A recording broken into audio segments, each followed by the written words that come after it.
I used to have long hair, and because of my height and everything, you look like a Fraggle Rock. That's where Fraggle comes from. And that's where it stuck. People say to me, oh, Fraggle, the UK hip story. Hip hop, a hip to the hip hop, and you don't stop. I didn't know what you called that. I didn't know about any hip hop scene going on in New York or anything. I just heard that song and I was like, blew me completely away. I think it was 1980, 1981. It's the first time I ever went to Covent Garden. And what Covent Garden was Mecca. We call it Mecca for anyone who was into old school hip hop. Hip hop back then was called electro.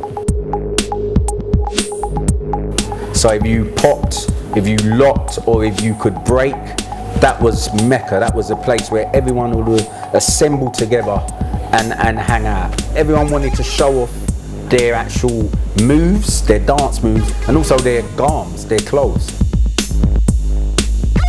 Spats fundamental. On a Saturday, you could go there, and it was after you go Covent, and then you go Spats for a couple of hours, which how long Tim West would at it, and then everyone would filter back into Covent Garden. On a Friday, you had Electric Ballroom. Yeah, Electric Ballroom on the Friday, and then you had Kiz's Night Spots, which was called a Mac.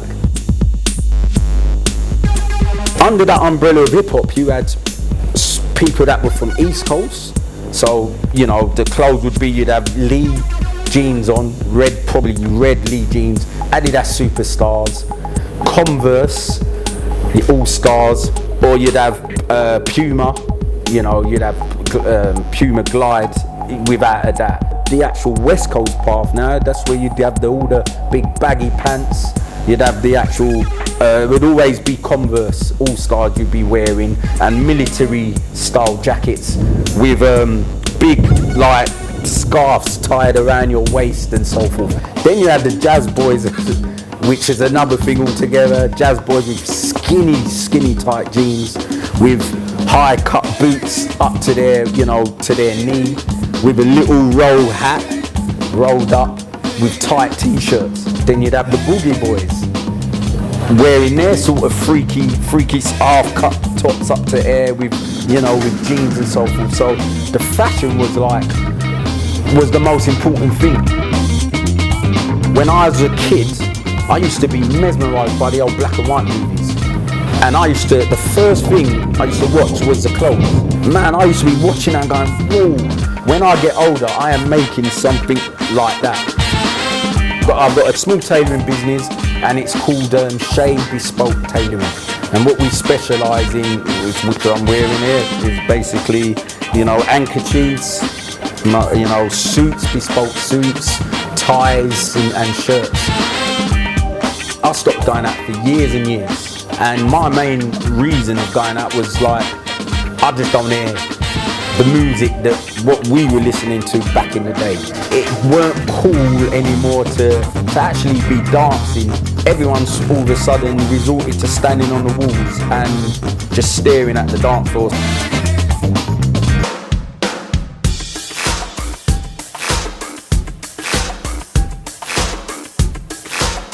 Poetic funk was set up for the basis of, right, I want to transport people back to the great time of the 80s, where you were hearing funk, boogie, you know, a bit of electro, all that musical influence, jazz funk, where people were just coming to dance, to get sweaty, and that was it. I look at a youngster today, I don't know if they're into grime, garage, or so-called hip-hop, I just don't know. Kids today, they dress as clones.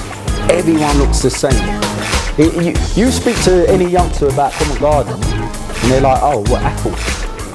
You know, the Apple shops. They don't know anything about what was going on, that was Mecca. It's like they've wiped it out of the history of the place.